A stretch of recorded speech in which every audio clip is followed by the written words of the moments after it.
Bismillahirrahmanirrahim. Assalamualaikum warahmatullahi wabarakatuh.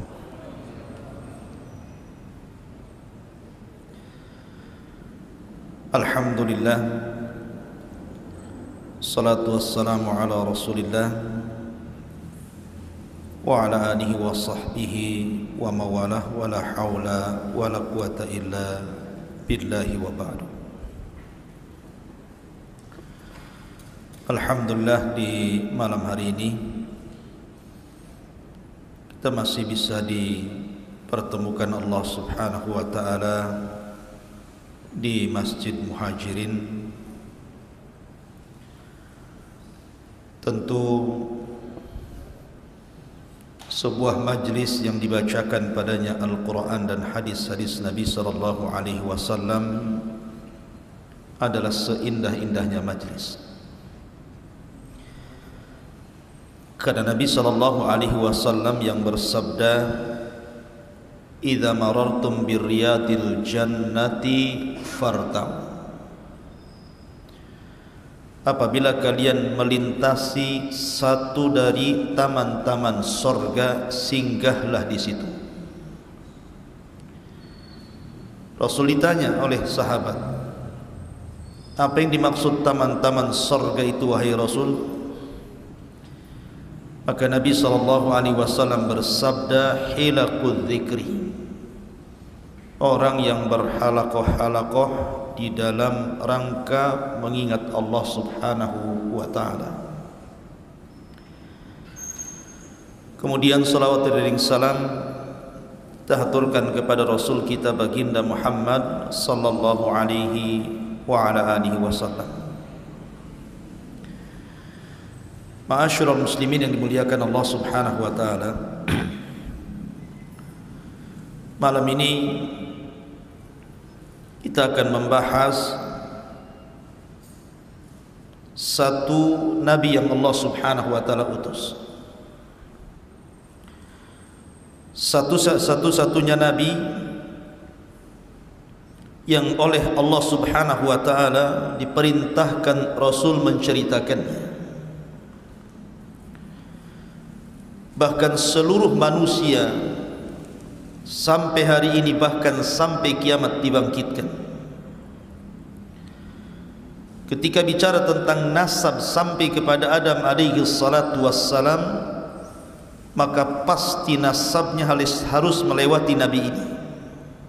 Semua manusia, laki-lakinya atau perempuannya, maka nasab kepada Adam itu harus melewati nabi ini semuanya.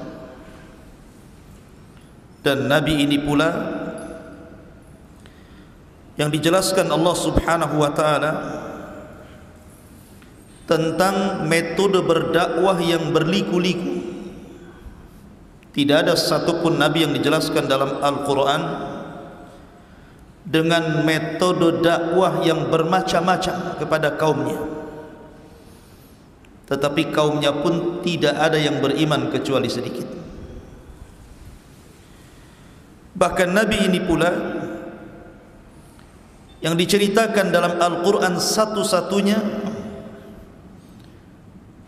disebutkan dengan anaknya yang kafir.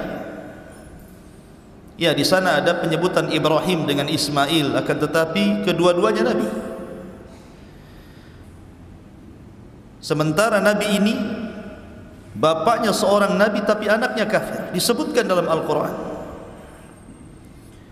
Bahkan nabi ini pula yang kemudian pertama kali memberantas kesyirikan yang ada di alam semesta. Siapa nabi yang kita akan bahas? Nabi Nuh alaihi salatu wassalam. Nuh alaihi salatu wassalam di dalam Al-Quranul Karim panjang lebar Allah jelaskan. Bahkan ada satu surat khusus menjelaskan tentang dakwahnya, namanya Suratun Nuh. Bahkan juga dalam Suratul Hud dan surah-surah yang lainnya cukup lengkap. Artinya bahwa nabi ini betul-betul harus kita kenali siapa untuk diambil pelajaran dan ibrahnya. Baik Nuh alaihi salatu wassalam, ada yang mengatakan namanya adalah Abdul Ghaffar. Nuh itu kunyah, karena Nuh itu diambil dari Nauh, artinya orang yang banyak menangis, sedih karena melihat kaumnya yang didakwahi tidak kunjung beriman, maka dia sepanjang malam menangis, maka disebut Nuh alaihi salatu wassalam. Adapun nasabnya, Nuh adalah Nuh ibnu Lamik ibnu Mutawaslikh ibnu Khanuh, dan Khanuh adalah Idris. Artinya Idris adalah kakeknya Nuh alaihi salatu wassalam. Ibn Yarid, Ibn Mahlail, Ibn Qainan, Ibn Anush, Ibn Shith, Ibn Adam alaihi salatu wassalam, Abul Basharil Ulah. Itulah nasabnya Nuh alaihi salatu wassalam. Dan di mukadimah saya sudah katakan bahwa seluruh manusia sepeninggal Nuh, di zaman orang-orang sebelum Nuh dan juga di zaman Nuh alaihi salatu wassalam yang terkena azab, ketika itu tidak tersisa dalam perahu kecuali Nuh dan beberapa orang anak serta cucu dan menantu-menantunya saja. Sehingga manusia setelah peristiwa itu nasabnya kembali kepada Nuh alaihi salatu wassalam. Makanya Nuh disebut Abul Basharits Tsani, bapak manusia yang kedua, karena nasab kita semua sampai kepada Nuh. Antum juga Habib, tetapi keturunan Nuh, walaupun pesek.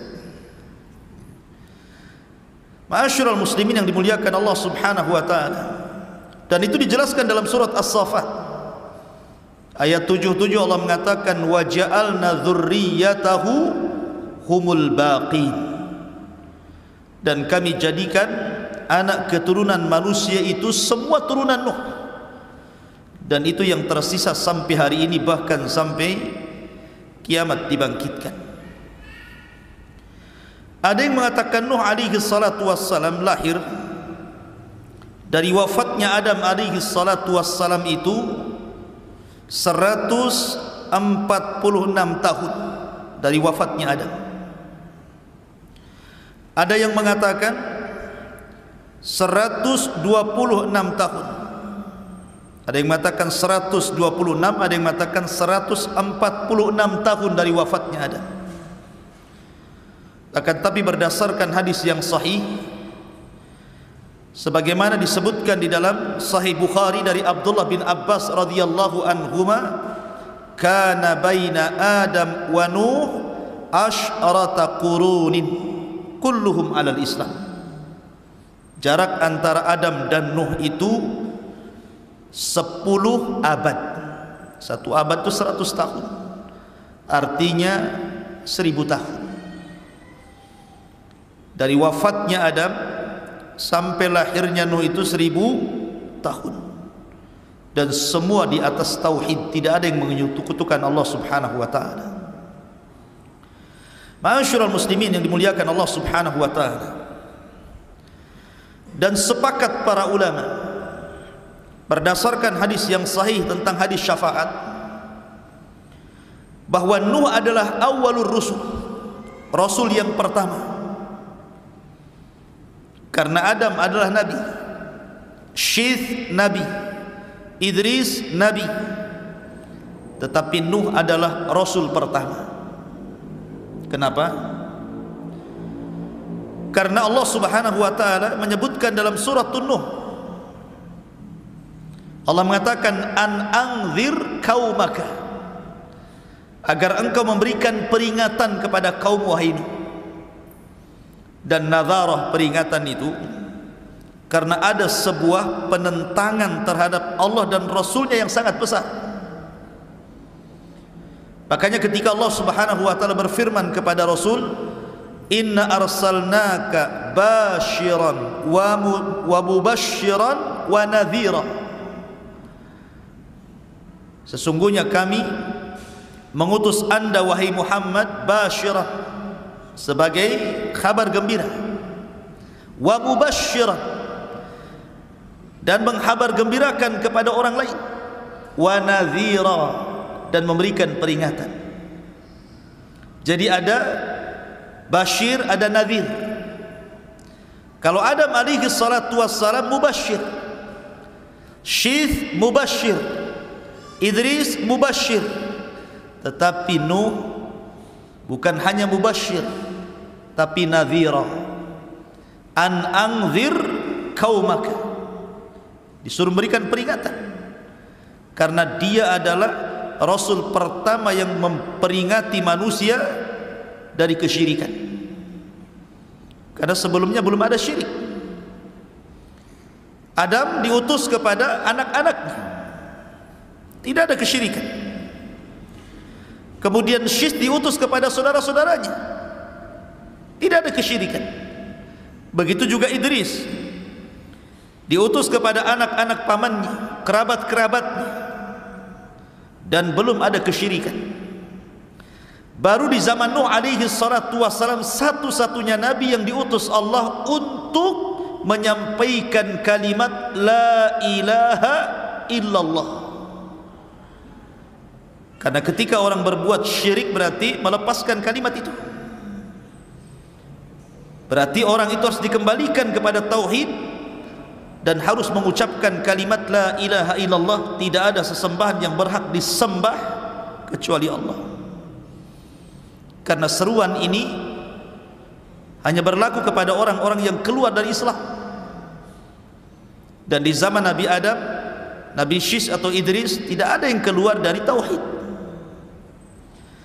Ma'asyiral muslimin yang dimuliakan Allah Azza wa Jalla, maka dari sini berdasarkan hadis, fayatuna Nuhan fayaquluna ya Nuh innaka anta awwalar rusul ila ahlil ardi. Maka manusia ketika di padang mahsyar mereka berangkat kepada Nuh untuk meminta syafaat. Kemudian setelah mereka di hadapan Nuh, manusia pun mengatakan, ya Nuh anta awwalur rusul, engkau adalah awal rasul, rasul pertama yang Allah utus ke dunia. Ishfa' lana ila rabbik, berikan syafaat untuk kami kepada Tuhan. Dari sini menunjukkan bahwa Nuh adalah awal rasul. Karena sering saya ulang-ulang tentang kisah keluarga Wad, tentang kisah keluarga Wad. Disebut Wad itu karena manusia cinta kepada Wad itu. Dalam bahasa Arabnya Wad itu artinya cinta, mawaddatan wa rahmah kan itu. Karena orang-orang itu cinta kepada Wad, dan Wad itu masih kaumnya Idris sebelum Nuh alaihi salatu wassalam. Wad ini bukan nabi tetapi orang soleh. Karena di zaman itu ketika Idris meninggal dunia, tidak ada nabi lagi, sehingga hanya ada orang soleh saja yang mengajak manusia kepada kebaikan selama ditinggal para nabi. Rupanya Allah Subhanahu wa taala takdirkan Wad ini meninggal. Kemudian perjuangan Wad ini dilanjutkan oleh putranya yang namanya Suwa. Suwa pun dicintai manusia karena kebaikannya. Kemudian Suwa meninggal dunia, dilanjutkan perjuangan dakwahnya oleh putranya lagi namanya Yaguth. Putranya Wad yang lainnya namanya Yaguth. Kemudian Yaguth meninggal, perjuangan pun, dakwah pun dilanjutkan oleh anak Wad yang lainnya namanya Ya'uq, sampai akhirnya ditutup dengan Nasr, masih putra Wad. Ketika Nasr meninggal, Wad tidak punya anak lagi, manusia pun kehilangan. Disinilah syaitan iblis yang memang sejak zaman Adam alaihi salatu wassalam ingin menyesatkan Adam, tapi tidak bisa. Bahasa kitanya karena Adam sudah kapok begitu ya. Ketika di sorga diusir dari sorga karena memakan buah larangan akibat waswas syaitan. Maka ketika Adam diturunkan ke bumi, syaitan berusaha menggoda Adam. Adam tidak mau. Sudah cukup satu kali bermaksiat kepada Allah, sehingga dia berdoa kepada Allah Subhanahu wa taala, Rabbana zalamna anfusana wa illam taghfir lana wa tarhamna lanakunanna minal khasirin. Fataba alaihi innahu huwat tawwabur rahim. Allah pun menerima taubatnya. Sejak itu Adam tidak mau lagi bermaksiat kepada Allah, sehingga iblis tidak bisa mengkacau Adam, sehingga dia menunggu keturunannya. Lah ketika ada kesempatan untuk menyesatkan manusia dari jalan Allah, mengantarkan manusia kepada kesyirikan, di masa ketika meninggal keluarga Wad semuanya ini, baru kemudian syaitan berbentuk manusia saleh mendatangi kaumnya Wad ini dan mengatakan, tidakkah kalian rindu dengan Wad dan keluarganya? Maka manusia mengatakan tentu. Kemudian iblis yang menyamar sebagai orang saleh mengatakan, kenapa pula kalian tidak membuat patung? Patung keluarga Wad, sehingga kalau kalian melihat patung itu kalian akan dinostalgiakan. Bagaimana dulu Wad ahli salat, ahli zikir, ahli ibadah, ahli taat, sehingga kalian akan terangsang untuk melakukan itu. Akhirnya dibuatlah patung Wad, Suwa, Yaghus, Ya'uq, Nasr, ditempatkan di sebuah tempat khusus di ketinggian, sehingga kalau mereka lewat melihat patung-patung itu terangsang untuk beribadah, tapi tidak ada kesyirikan. Kemudian generasi pertama pembuat patung meninggal, datang generasi kedua. Syaitan datang lagi dan mengatakan, jauh-jauh kalian ziarah dari rumah kalian ke sini hanya untuk melihat Wad, patung-patung Wad. Kenapa kalian tidak memproduksi saja banyak-banyak? Letakkan patung itu di rumah-rumah kalian. Tak perlu lagi kalian datang kemari. Subhanallah, dia khutuwatis syaitan namanya. Setan itu kalau menyesatkan orang selangkah-selangkah. Akhirnya diproduksi banyak-banyak, diletakkan di rumah-rumah orang itu. Generasi kedua meninggal, datang generasi ketiga, tidak tahu apa-apa maksudnya apa itu. Iblis datang lagi berbentuk orang saleh dan mengatakan, aku loh hidup di zaman bapak kalian, di zaman kakek kalian, di zaman orang yang membuat patung-patung ini. Tujuan mereka satu, mereka itu menyembah patung-patung itu dalam rangka mendekatkan diri kepada Allah. Dari sinilah terjadi kesyirikan pertama. Mulailah manusia menyembah Wad, patungnya Wad, patungnya Suwa, patungnya Yaghus, Ya'uq dan Nasr, sampai generasi berikutnya maka patung-patung itu dirubah menjadi patung-patung binatang. Ada yang mengatakan Wad itu patung manusia, Suwa itu patung kuda, kemudian Yaghus itu patung berbentuk harimau, kemudian Ya'uq dan Nasr itu berbentuk burung gitu ya. Jadilah kemudian disembah di mana-mana.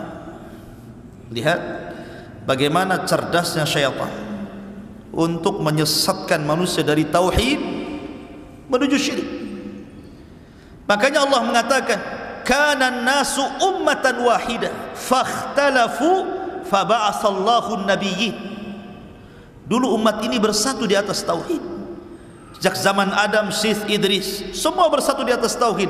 Fakhtalafu, mulailah mereka bercerai-berai, mulailah mereka menyembah patung. Maka Allah utus ketika itu faba'atsallahu an-nabiyyin. Siapa nabi yang Allah utus? Nuh alaihi salatu wassalam. Maka dialah rasul yang pertama memberantas kesyirikan. Ma'asyiral muslimin yang dimuliakan Allah Subhanahu wa taala, kapan Nuh diutus menjadi rasul? Kalau Nabi sallallahu alaihi wasallam diutus di usia 40 tahun.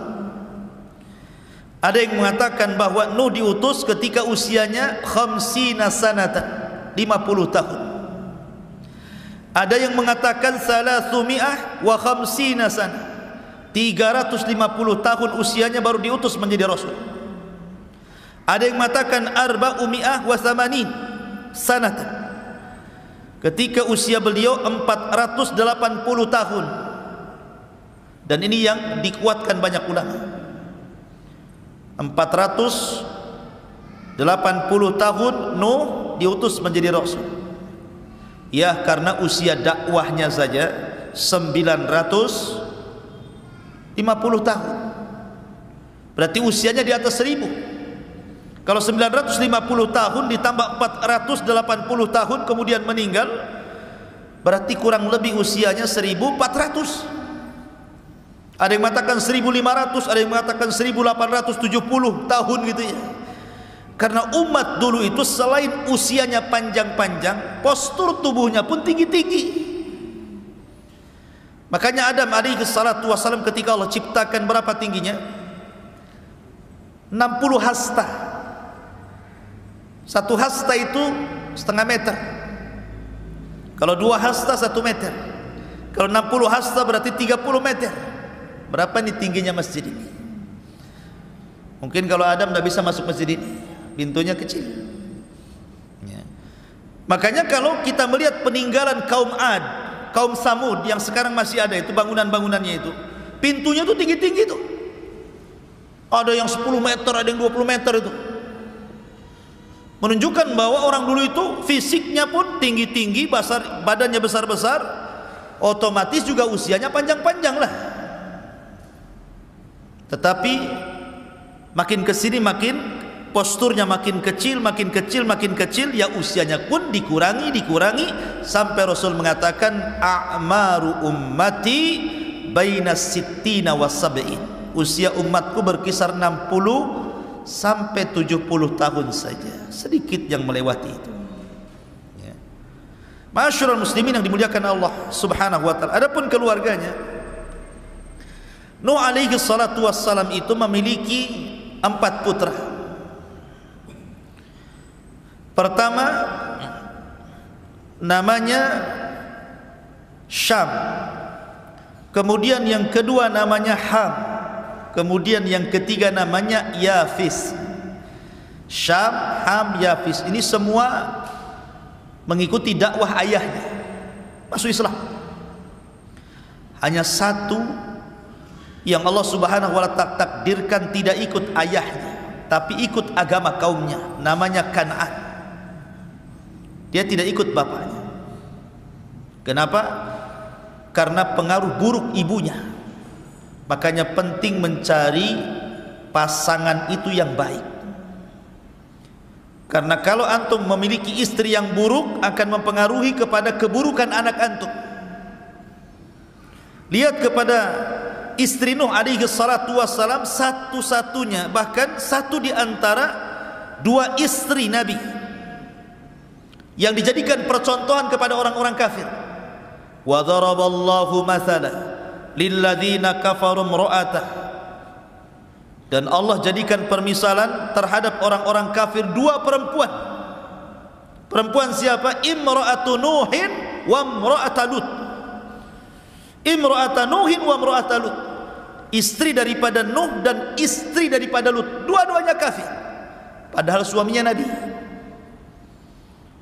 Maka karena keburukan akhlak istrinya Nuh, turun kepada Kan'an, turun kepada anaknya Kan'an, dua-duanya kufur. Subhanallah ya. Nuh diuji dengan istri dan 1 anaknya ini. Padahal Nuh sudah berusaha menyelamatkan anak loh ya. Ketika dia di atas perahu, dia lihat Kan'annya sudah lari-lari ke bukit tinggi-tinggi untuk menyelamatkan dari banjir. Nuh sudah berteriak, ya bunayyar kam ma'ana, anakku naik ke perahu, karena tidak ada yang selamat hari ini. Tapi anaknya mengatakan, sa'awi ilal jabal, hendak saya akan cari tempat yang paling tinggi. Emang sampai di mana banjir ini katanya. Tetapi Nuh mengatakan, wahai anakku, tidak ada yang selamat hari ini. Pasti air ini akan melewati setinggi manapun gunung yang ada di sini. Subhanallah ikhwan, tidak ada yang selamat satupun, semua diratakan. Semua dibinasakan kecuali Nuh dan orang yang ada di perahu. Ma'asyiral muslimin yang dimuliakan Allah Azza wa Jalla. Adapun tentang masalah perahu Nuh alaihi salatu wassalam, Nuh alaihi salatu wassalam dijelaskan. Jadi ketika pada tanggal 10 dari bulan Rajab, berarti bulan Rajab kemarin, sekarang sudah masuk Sya'ban ya. Jadi Nuh alaihi salatu wassalam naik ke atas perahu, maka mereka pun kemudian berada di atas perahu itu. Ada yang mengatakan mi'ah wa khamsina yauman, 150 hari. Jadi Nuh berada di atas perahu itu 150 hari, diombang-ambing ombak sana sini gitu ya. Sampai akhirnya kapal itu bersandar di Bukit Judi Irak selama 1 bulan. Ketika bersandar itulah kemudian Nuh mengutus beberapa burung. Datang burung kemudian memakan daun zaitun. Oh, berarti sudah surut. Kemudian diutus burung lagi, rupanya tapaknya ada tanahnya. Oh, berarti sudah sampai ke bumi surutnya. Setelah 1 bulan di atas perahu itu baru kemudian turun. Maka dari situlah kemudian kehidupan manusia dimulai setelah Allah hancurkan semuanya sejak zaman Adam alaihi salatu wassalam. Akhirnya kemudian Nuh alaihi salatu wassalam selama itu pas di bulan Muharram, ada yang mengatakan tanggal 10, kemudian Allah selamatkan dari banjir bandang yang sangat besar. Taib, ma'asyiral muslimin yang dimuliakan Allah Azza wa Jalla, saya tertarik menceritakan Nuh ini dari sisi dakwahnya saja. Jadi malam ini kita akan banyak bercerita tentang sisi dakwah Nuh alaihi salatu wassalam yang menarik. Karena Nuh ini menggunakan metode dakwah itu luar biasa. Luar biasa. Berbagai macam metode dilakukan Nuh, akan tapi memang hidayah milik Allah. Dan saya ambil dari satu surat full, surat Nuh alaihi salatu wassalam. Kita baca ayat per ayat dan kita terangkan sekedarnya.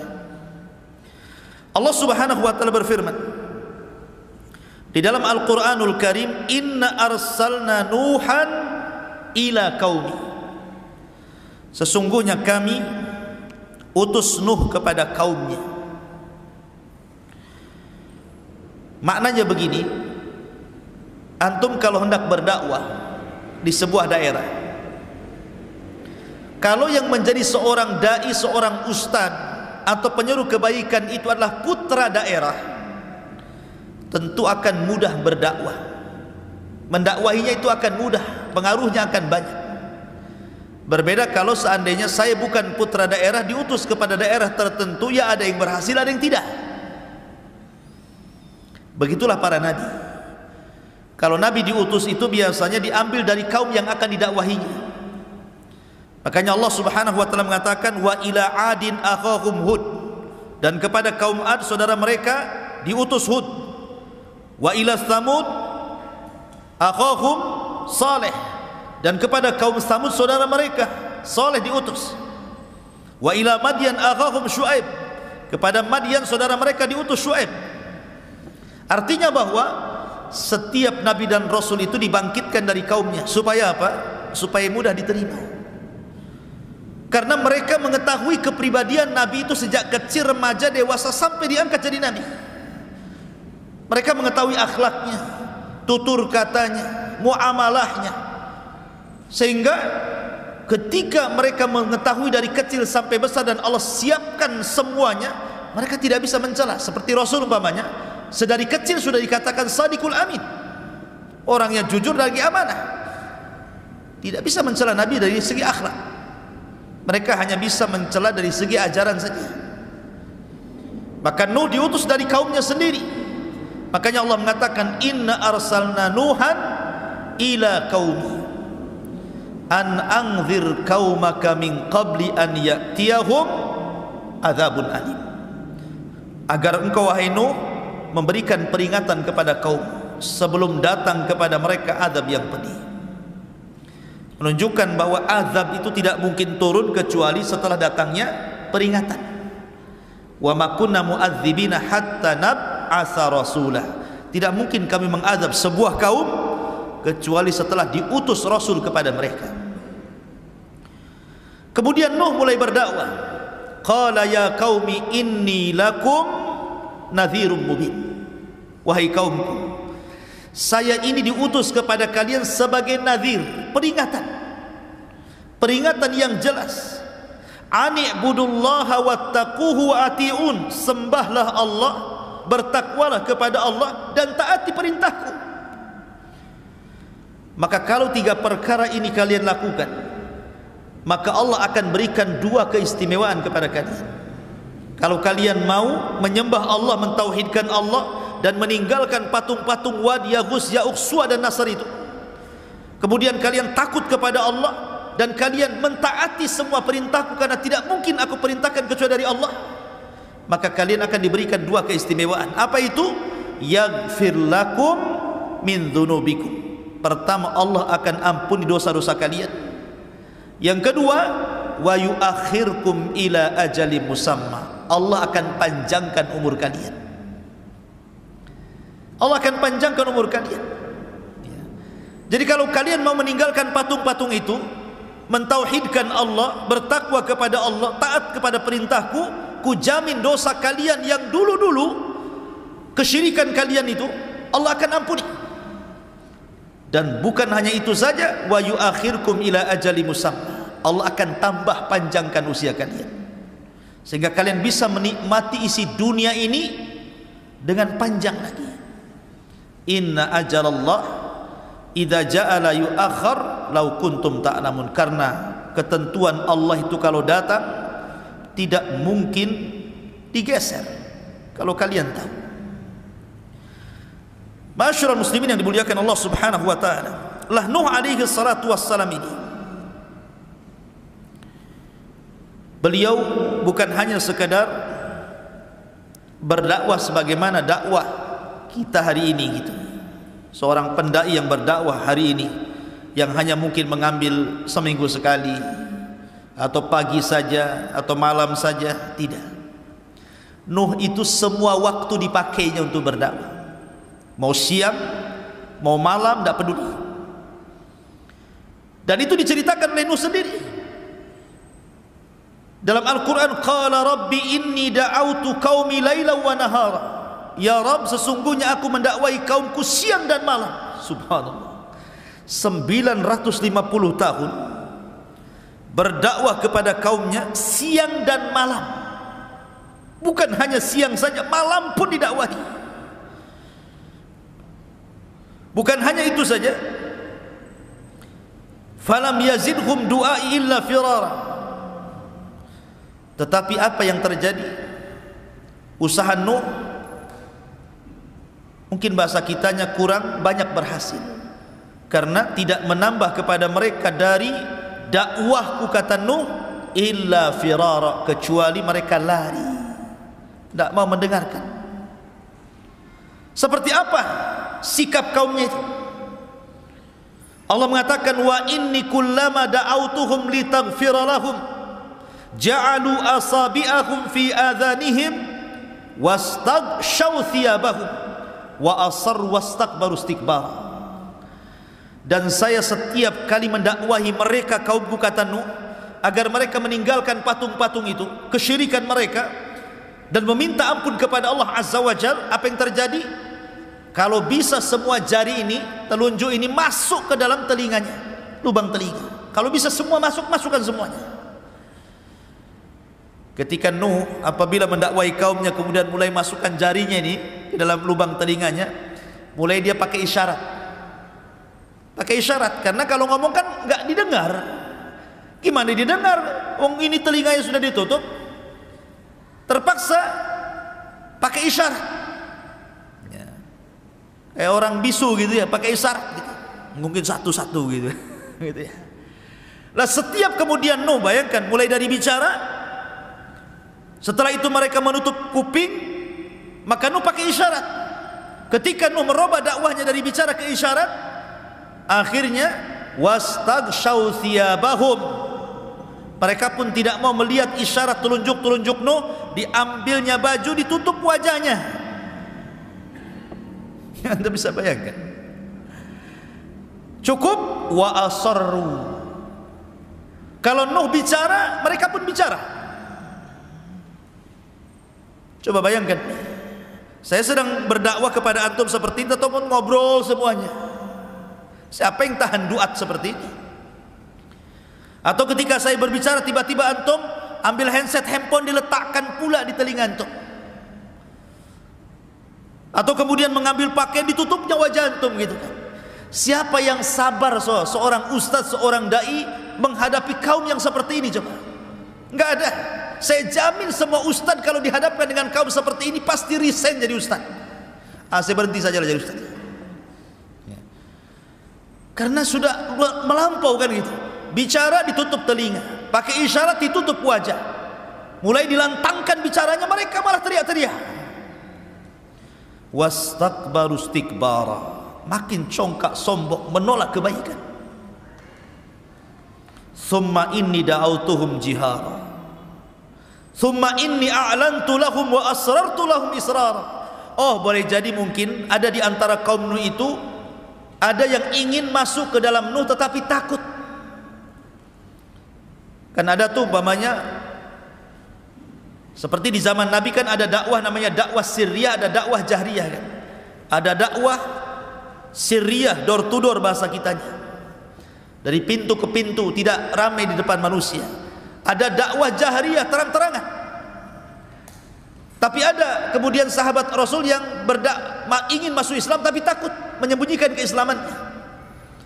Makanya ketika permulaan Islam datang Abi Dzar Al-Ghifari, Jundub ibn Junadah ingin masuk Islam. Kemudian setelah masuk Islam kata Rasul, "Uktum islamak," sembunyikan keislamanmu. Jadi ada beberapa sahabat yang menyembunyikan keislaman. Maka boleh jadi mungkin kalau saya terang-terangan kata Nuh, ada yang ingin masuk kepada dakwahku, takut mereka. Maka Nuh pakai metode dengan cara apa? Door to door. Makanya kemudian Allah mengatakan, "Summa inni da'autuhum jihara." Kemudian aku berdakwah terang-terangan. "Summa inni a'lantu lahum," dan aku tampakkan dakwahku kepada mereka, "wa asrartu lahum israra," dan aku juga terkadang menyembunyikan dakwah kepada mereka. Supaya kalau ada yang ikut diriku itu tidak takut dengan yang lain, bolehlah menyembunyikan keislamannya dulu. Sampai seperti itu Nuh itu. Ma'asyiral muslimin yang dimuliakan Allah Azza wa Jalla. Kemudian Nuh alaihi salatu wassalam mengatakan, "Faqultu astaghfiru rabbakum innahu kana ghaffara." Lihat metode dakwah Nuh alaihi salatu wassalam. Siang malam enggak kenal lelah. Kemudian jihar, israr, terang-terangan, sembunyi-sembunyi. Kemudian dengan thariqah targhib. Ini targhib namanya. Targhib itu sama dengan memberikan kabar gembira. Jadi Nuh alaihi salatu wassalam pertama tidak menakut-nakuti dulu dia. Jadi metodenya memberikan kabar gembira. Apa kata Nuh? "Istaghfiru rabbakum innahu kana ghaffara." Mintalah ampun kepada Rabb kalian, karena dia adalah zat yang maha pengampun. Tinggalkan patung-patung itu, tinggalkan kesyirikan kalian, kembali kepada tauhid. Kalau kalian kembali kepada tauhid, tadi sudah diberi dua keistimewaan, diampuni dosa kalian, dipanjangkan usianya. Ada lagi kata Nuh, kalau kalian mentauhidkan Allah, meminta ampun kepada Allah, yursilis sama alaikum midrara wa yumdidkum bi amwalin wa banin wa yaj'al lakum jannatin wa yaj'al lakum anhara. Allah akan hujani kepada kalian. Kalian tidak mungkin paceklik, tidak mungkin kekeringan. Akan ada hujan yang membasahi tanah-tanah kalian untuk minum dan untuk ternak dan untuk berkebun kalian. Cukup tidak, wa yumdidkum bi amwal, dan Allah akan perbanyak harta kalian, wa banin, dan keturunan kalian. Cukup tidak juga, wa yaj'al lakum jannat, kami jadikan kalian jannat, kebun-kebun yang besar, yang rindang, yang kemudian berbuah macam-macam buah gitu ya. Wa yaj'al lakum anhar, sungai-sungai, parit-parit, lautan-lautan semua akan mengalir untuk kalian.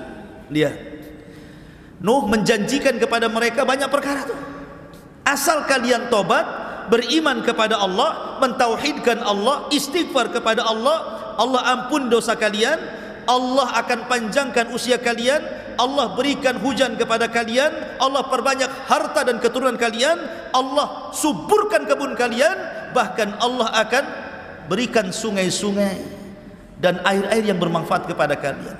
Cukup gimana ini? Ini janji loh ya. Dikasih kabar gembira.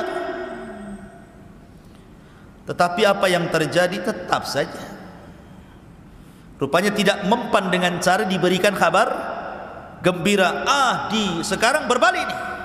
Karena dengan cara kabar gembira tidak mempan, Nuh mulai menakut-nakuti. Allah mengatakan, malakum la tarjuna lillahi waqara. Malakum la tarjuna lillahi waqara. Kenapa kalian tidak takut kepada Allah Subhanahu wa taala dan tidak mengagungkannya? Kata Sufyan ibn Uyainah rahimahullahu taala, orang yang bermaksiat kepada Allah hakikatnya dia tidak pernah takut kepada Allah dan tidak pernah mengagungkannya. Kemudian Nuh memberikan logika, karena ada orang-orang yang kalau dikasih dalil itu tidak mempan. Pamannya dalil tentang wujudnya Allah, antum bacakan ayatnya, memang dia mengingkari Quran, ngapain dibacakan Quran? Dibacakan hadis Nabi SAW ditentangnya, memang dia mengingkari kerasulan Nabi SAW, buat apa dibacakan hadis? Sehingga terkadang berdakwah itu perlu logika. Maka Nuh menggunakan metode logika lagi dia, dan mengatakan, wa qad khalaqakum atwara. Alam tara kaifa khalaqallahu sab'a samawatin tibaqa wa ja'ala al-qamara fihinna nuran wa ja'ala asy-syamsa siraja wallahu ambatakum minal ardi nabata thumma yu'idukum fiha wa yukhrijukum ikhraja wallahu ja'ala lakumul arda bisata litaskunu minha subulan fijaja. Apa katanya? Malakum la tarjuna lillahi waqara. Kenapa kalian tidak takut kepada Allah? Apakah kalian tidak takut azab? Ya. Tidakkah Allah Subhanahu wa taala telah menciptakan kalian bertingkat-tingkat, mulai daripada segumpal mani, kemudian jadi segumpal darah, kemudian jadi segumpal daging, kemudian jadi janin, ditiupkan ruh keluar ke bumi, masa kecil, masa remaja, dewasa, Allah berikan rizki banyak kepada kalian. Siapa yang membuat engkau seperti itu kalau bukan Allah? Ya. Alam tara kaifa khalaqallahu sab'as samawatin tibaqa. Tidakkah kau lihat langit? Berapa lapis langit ke atas itu? 7 lapis. Tidak mungkin langit 7 juga ada. Pasti ada yang menciptakannya. Siapa yang menciptakannya kalau bukan karena Allah? Wa ja'ala al-qamara fihinna nuran wa ja'ala asy-syamsa siraja. Atau kau tidak lihat bulan yang bercahaya? Begitu juga matahari yang terang benderang. Coba kalau seandainya malam ini dibuat sampai kiamat, siapa yang bisa mendatangkan terang? Atau siang dibuat sampai kiamat, siapa yang akan mendatangkan gelap? Sementara sekarang ada siang ada malam, lah siapa yang memutar balikan ada siang ada malam ini? Apa berputar sendiri begitu? Tidak. Makanya kenapa Abi Hanifah, sering saya ceritakan kepada antum, ketika berdebat dengan orang-orang Sumaniyin, para penyembah dahri, orang-orang ateis, orang-orang yang tidak mengakui adanya Tuhan, kemudian mengajak berdebat kepada Abi Hanifah. Kata Abi Hanifah, kalau kita berdua berdebat percuma, kita berdebat di hadapan orang ketiga, hakim, amir. Oke? Akhirnya kemudian ditentukan waktu debatnya. Pada waktunya seorang ateis ini sudah di hadapan hakim. Abu Hanifah tidak datang-datang. Harusnya pagi sudah ditunggu, sore pula dia baru datang. Pas Abi Hanifah datang, dicelanya Abi Hanifah dan mengatakan, engkau ini imam, seorang ulama, kepercayaan kaum muslimin, tapi engkau tidak amanah. Harusnya kau tepat waktu, kenapa kau terlambat? Kata Abi Hanifah, bukan itu masalahnya. Yang membuat aku terlambat karena aku terhenti di pinggir sungai. Ketika aku melihat ada halilintar membelah pohon, kemudian pohonnya terbelah jadi dua. Yang satu tetap nancap, yang separuhnya kemudian terbang ke air. Yang separuh terbang ke air itu perhatikan saja. Tiba-tiba kemudian pohon yang di air ini terbelah-belah kecil. Kemudian tiba-tiba teranyam. Kemudian tiba-tiba sudah ada besinya saja.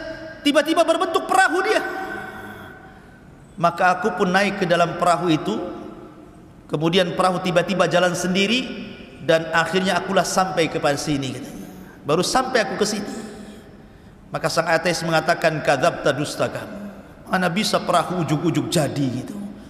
Ya harus diserut dulu, kan gitu ya, dirangkai dulu, dipaku dulu, ujug-ujug jadi gitu aja perahu gitu kan. Berarti kata Abi Hanifah, kalau perahu saja tidak mungkin tiba-tiba jadi perahu dari batang kayu, apakah alam semesta ini tiba-tiba ada? Yang kecil saja harus ada yang membuat, masa langit dan bumi nggak ada yang membuat? Bahasanya kan seperti itu, ya kan?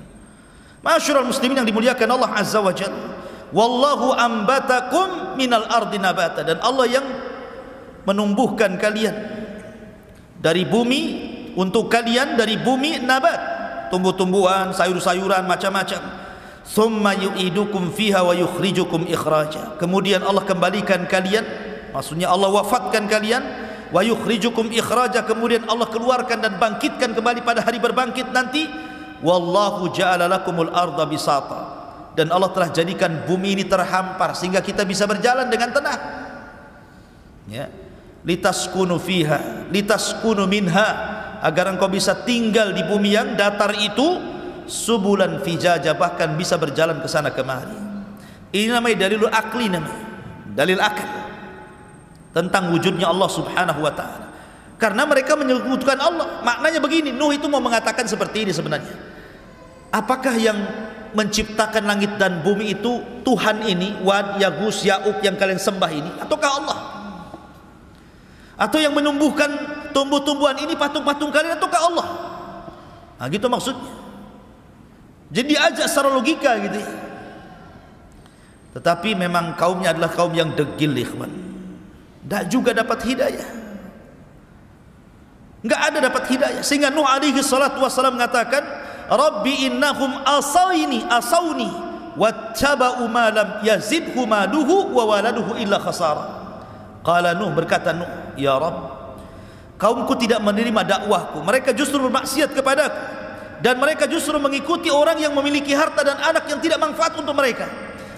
Mereka lebih memilih para pembesar, orang-orang kaya. Kalau mereka yang ngomong didengar, kalau aku yang ngomong tidak didengar. Wa makaru makran kubbar, bahkan bukan hanya itu saja, mereka sudah buat makar, ya Rabb. Dan mereka mengatakan, la tadharunna alihatakum, jangan kalian gubris usapan si Nuh itu, jangan kalian tinggalkan patung-patung ini, Wad, Suwa, Yagus, Ya'uq, dan juga Nasr. Wa qalu la tadharunna alihatakum wa la tadharunna waddan wa la suwa'an wa la yaghutha wa ya'uq wa nasra. Jangan kalian dengarkan ucapan si Nuh itu, tetap kalian harus menyembah patung-patung ini. Jangan kalian tinggalkan Wad, Suwa, Ya'uq, Nasr. Wa qad adallu katsiran wa la tazididz zalimina illa dhilala. Dan sungguh mereka sudah sesat dengan kesesatan yang banyak sekali, dan tidaklah orang-orang zalim itu menambah kecuali kesesatan saja. Maka apa yang terjadi? Mimma khati'atihim ugriku fa udkhilu naran falam yajidu lahum min dunillahi ansara. Karena kesalahan mereka tidak menerima dakwah Rasul, mereka pun ditenggelamkan, dan pada hari kiamat mereka akan dimasukkan ke dalam neraka, dan mereka tidak memiliki penolong di hadapan Allah Azza wa Jalla. Bahkan Nuh alaihi salatu wassalam mendoakan siapapun yang ingkar kepadanya untuk jangan hidup di bumi. Itu doanya Nuh. Apa kata Nuh? Qala Nuhu rabbi la tadar alal ardi minal kafirina dayyara. Nuh berkata, ya Rabb, jangan kau hidupkan satu jiwa orang kafir pun di muka bumi. Bayangkan doanya. Jangan ada yang hidup satu pun. Innaka intadarhum. Apa alasannya? Jika kau biarkan mereka hidup atau keturunan mereka hidup, yudillu ibadak wala yalidu illa fajiran kafara. Pasti akan menyesatkan hamba-hambamu ya Rabb, dan mereka tidak akan melahirkan kecuali anak yang jahat dan kafir saja. Percuma, matikan semua saja. Maksudnya seperti itu. Makanya kenapa surah Nuh itu dia jatuh setelah surah Al-Waqiah kan? Sa'ala sa'ilun bi'adzabin waqi'. Ya. Sa'ala sa'il, ada orang yang bertanya tentang siapa? Tentang azab yang akan terjadi. Lah yang pertama meminta azab itu siapa? Nuh. Meminta azab. Karena di zaman itu tidak ada yang meminta azab seperti Nuh. Dialah yang pertama meminta azab untuk ditimpakan kepada kaumnya. Adam tidak, Sis tidak, Idris tidak ada. Baru Nuh. Sa'ala sa'ilun bi'adzabin waqi'. Dia yang meminta azab itu. Ya Allah, berikan azab kepada mereka. Allahumma inni maglubun fantasir. Inni maglubun fantasir. Aku sudah dikalahkan. Ya. Fantasir, mintalah pertolongan ya Rabb. Maka Allah Subhanahu wa taala mengatakan fa fatahna alaihi abwabas sama wa fajjarnal arda uyuna faltaqal ma ala amrin qad qudir. Maka kami belah langit, dihujani hujan yang deras, kami belah bumi, datang air dari bawah, bersatulah air langit dan bumi, kemudian menjadi banjir bandang dicampur dengan tufan, akhirnya melantakkan seluruh kaum Nuh alaihi salatu wassalam. Dari situ Nuh berdoa, Rabbighfirli wali walidayya waliman dakhala baitiya mu'minan walil mu'minina wal mu'minat wala tajididz zalimina illa tabara. Ya Rabb, ampuni aku, ampunilah kedua orang tuaku, dan ampunilah orang-orang yang masuk ke rumahku, baik dia mukmin laki-laki atau perempuan, dan jangan kau tambah bagi orang-orang zalim kecuali kehancuran ya Rabb. Nuh, lihat bagaimana Nuh alaihi salatu wassalam, begitu hebat dakwahnya, tapi juga dengan berbagai macam metode kan, siang, malam, terang-terangan, sembunyi-sembunyi, dengan cara tafsir memberikan kabar gembira, menakut-nakuti, tetap saja kaumnya seperti itu. Makanya kemudian Allah Subhanahu wa taala mengabadikan kisah Nuh di banyak ayat dalam Al-Qur'an. Bagaimana dakwahnya Nuh alaihi salatu wassalam. Ma'asyiral muslimin yang dimuliakan Allah Azza wa Jalla, pelajaran besar dari kisah Nuh alaihi salatu wassalam adalah bahwa hidayah itu milik Allah, bukan milik siapapun. Nabi Ibrahim alaihi salatu wassalam diuji dengan ayahnya Azar. Azar tidak masuk Islam, tidak masuk agama Ibrahim. Padahal Ibrahim itu kurang apa lembutnya dalam berdakwah, bapaknya pun menolak.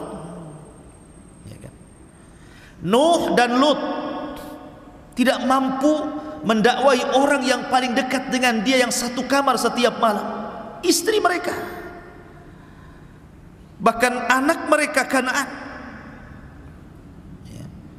Kemudian Nabi Yusuf alaihi salatu wassalam tidak bisa mendakwai saudara-saudaranya, bahkan yang mencelakakan Yusuf saudara-saudaranya juga, walaupun kemudian belakangan bertobat kepada Allah Azza wa Jalla.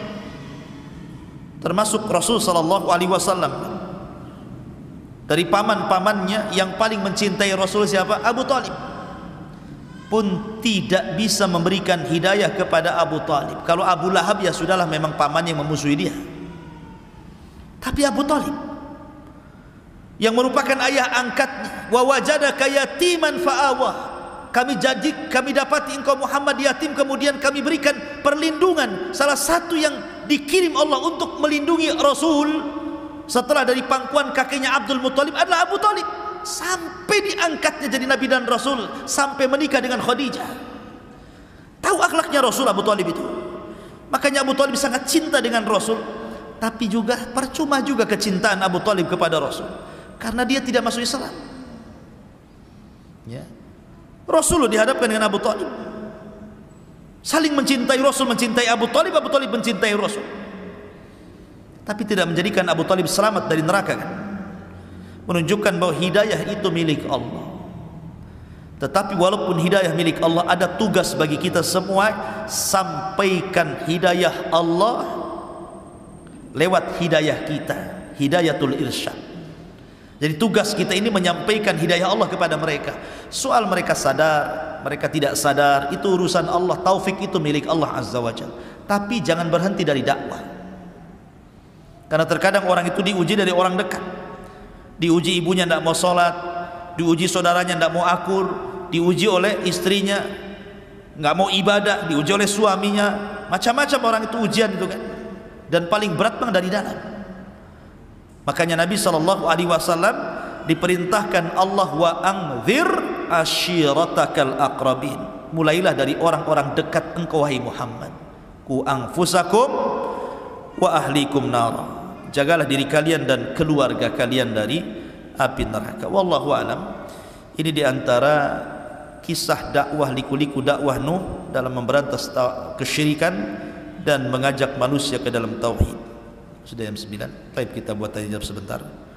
Kalau ada yang bertanya, silahkan.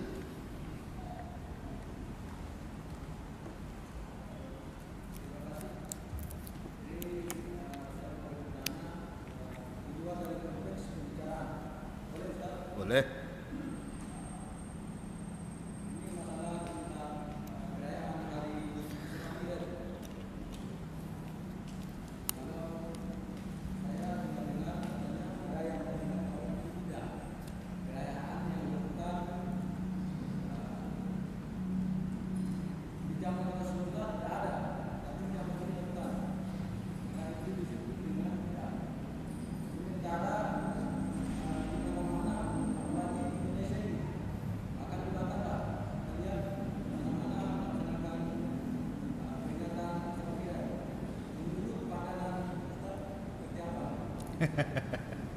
Menurut pandangan saya, pandangan Rasul. Iya. Bismillahirrahmanirrahim. Sebenarnya kalau kita mengacu kepada peristiwa Isra Mi'raj itu, tidak dijelaskan bulannya. Maksudnya tidak ada bulan yang tetap kapan peristiwa itu terjadi, apalagi tahunnya. Tahunnya justru diperselisihkan. Ada yang mengatakan 1 tahun sebelum hijrah, ada yang mengatakan 1,5 tahun sebelum hijrah gitu ya. Allahu a'lam kapan, termasuk bulannya. Ada yang mengatakan bulan Dzulqa'dah, ada yang mengatakan bulan Rajab, ada yang mengatakan bulan Rabiul Awal. Tetapi sepakat harinya Senin, tanggalnya 12 Rabiul Awal, 12. Cuman tanggalnya itu ada yang bulannya. Jadi harinya jelas, tidak ada khilaf, Senin, tanggalnya jelas 12, tetapi bulannya ada yang mengatakan Rajab, ada yang mengatakan Dzulqa'dah, ada yang mengatakan Rabiul Awal. Dan ini yang masyhur. Masyhur ahli sejarah mengatakan bahwa Isra Mi'raj itu terjadi di bulan Rabiul Awal, bukan Rajab, bukan Dzulqa'dah. Walaupun kita tidak menafikan yang berpendapat bulan Dzulqa'dah dan bulan Rajab, tapi yang masyhur hari Senin tanggal 12 bulan Rabiul Awal. Ada yang mengatakan 1 tahun sebelum hijrah, artinya tahun ke-12 dari kenabian Rasul. Ada yang mengatakan 1,5 tahun dari kenabian Rasul. Ada yang mengatakan selain daripada itu. Jadi soal tanggal dan tahun diperselisihkan. Jadi kalau mau dirayakan umpamanya, kita ambil 3 pendapat, berarti buat 3 perayaan dalam setahun. Ya mungkin Dzulqa'dah, itu yang berpendapat Dzulqa'dah kan gitu.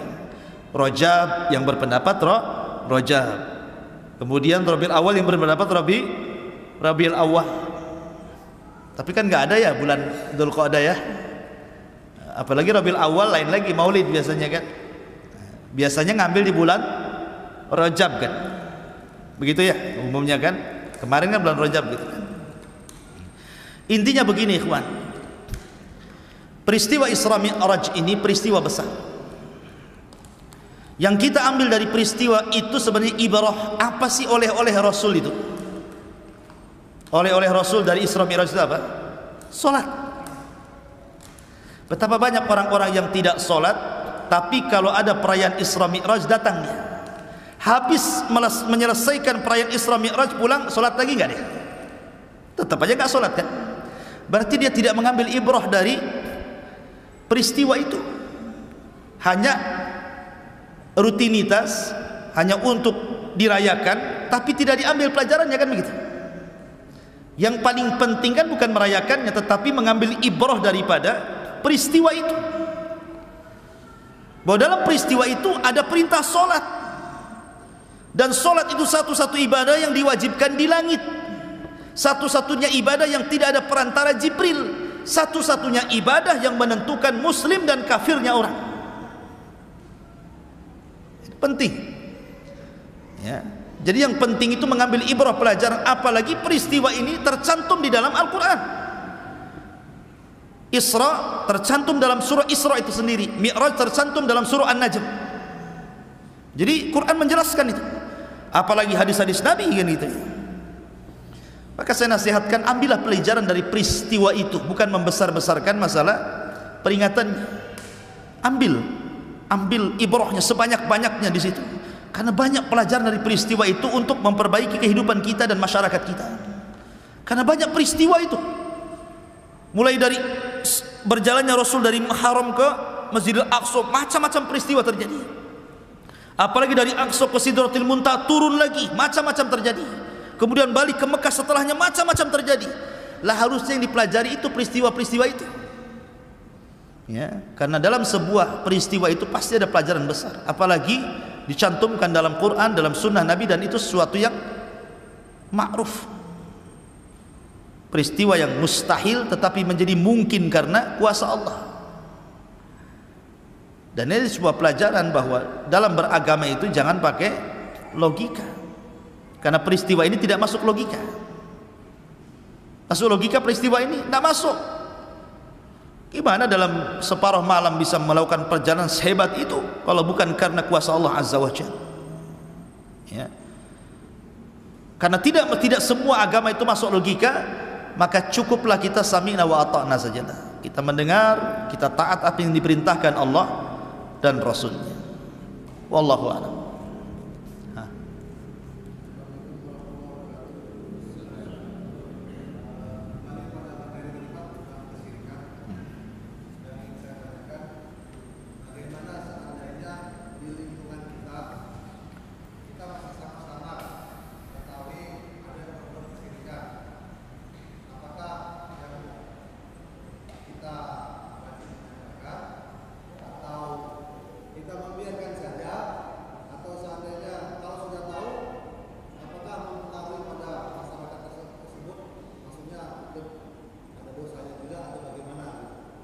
Iya. Rasul mengatakan, man ra'a minkum munkaran falyughayyir bi yadihi, fa illam tastati fa bi lisanihi, fa illam tastati fa bi qalbihi, wa dzalika adhaful iman. Apabila engkau melihat kemungkaran, tidak ada yang lebih mungkar di permukaan bumi melebihi kesyirikan. Tidak ada yang lebih mungkar melebihi kesyirikan. Maka apabila melihat kesyirikan berarti melihat kemungkaran. Falyughayyir bi yadihi. Kalau Anda selaku RT, kemudian di RT antum ada pohon yang disembah, ambil gergaji besi, tumbangkan pohon itu. Kalau punya kemampuan, kekuasaan. Ini wilayah RT saya, jangan ada kesyirikan. Ini sembah, masih nyembah pula pohon, saya tebang di besok pohon. Punya kuasa. Siapa yang berani sama antum RT-nya di situ? Oh, enggak bisa Ustaz, karena ini pohon bukan satu RT yang nyembah katanya. Ini 5 dusun nyembah ke sini. Saya bisa digebukin orang. Oh, kalau tidak bisa dengan kekuasaan dirobohkan pohonnya, maka dengan lisan nasihati. Dinasihati. Enggak boleh lah, udah zaman kemana-mana masih nyembah pohon aja. Mana akal kalian? Pokoknya ajak mereka kepada tauhid. Oh, takut Ustaz ya, nanti kalau saya nasihati mereka marah pula, disakitinya saya dan keluarga saya. Ya, doakan saja. Itu paling lemahnya iman, mendoakan. Tapi jangan membiarkan, mendoakan ya. Dan kalau seandainya ada mungkin selain antum yang berusaha untuk mencegah kemungkaran itu, dukung dengan doa. Dukung dengan doa. Jangan pula menghalang-halangi. Sudahlah, biarin sajalah, mereka nyembah-nyembah, biarin aja mereka. Jangan pula antum mengatakan seperti itu. Karena di masyarakat ini ada 3 kelompok biasanya. Pelaku maksiat, orang yang mencegah maksiat, dan yang ketiga orang yang menghalangi kepada orang yang menghalangi maksiat. Sudahlah, nggak usah rame, biarkan dia yang maksiat. Apa urusan antum dengan dia? Kan ada orang kayak gitu. Ya. Maka orang itu sama dengan pelaku maksiat tuh. Karena membiarkan kemaksiatan berlangsung. Sebab kalau antum diam dan tidak ada yang bicara tentang itu, kapan manusia tahu yang hak dengan yang batil?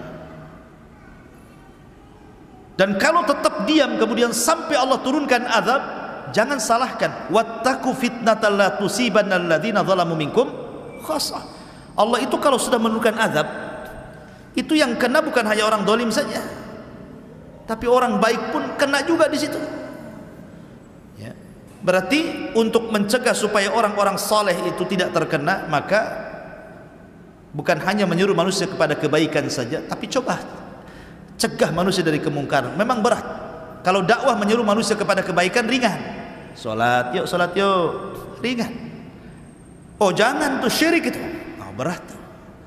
Ya kan? Kalau sudah melarang-larang orang itu maka berat. Karena konsekuensinya juga berat. Makanya tidak ada para nabi dan rasul kecuali punya musuh dari setan jin dan setan manusia. Pasti dimusuhi. Makanya Waraqah ibn Naufal mengatakan kepada Rasul ketika berjumpa pertama dengan Jibril sehingga ketakutan, akhirnya minta diselimuti Khadijah. Akhirnya Khadijah membawa kepada Waraqah ibn Naufal.